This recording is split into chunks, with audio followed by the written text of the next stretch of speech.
Et toujours en matière de consommation, la traite des produits naturels et biologiques ne se dément pas, y compris en cosmétique ou en pharmacie. Certaines marques utilisent des plantes sauvages pour fabriquer leurs crèmes et leurs onguents. Éléonore Autissier et Laetitia Pongy ont suivi les cueilleurs et les distillateurs au cœur des gorges du Verdon. Une expédition d'un genre particulier. L'objet de la traque, la sarriette ou poivre d'âne. Communément utilisée l'été sur les grillades, elle est ici recherchée pour ses propriétés médicinales et cosmétiques.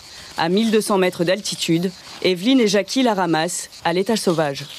Elle a eu de la pluie quand il fallait, elle a eu du soleil quand il fallait aussi. Une année, elles peuvent avoir un rendement plus faible qu'une autre année. Voilà. Et cette année, je pense que le rendement sera plutôt bon.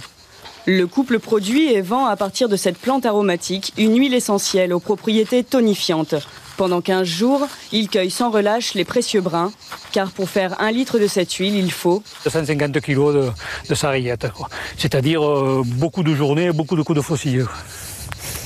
Ces agriculteurs ont décidé il y a 5 ans de se lancer dans le commerce des produits de beauté bio. Près de 100 000 € d'investissement ont été nécessaires. Leur alambic flambant neuf en inox produit chaque année plusieurs dizaines de litres d'huiles essentielles.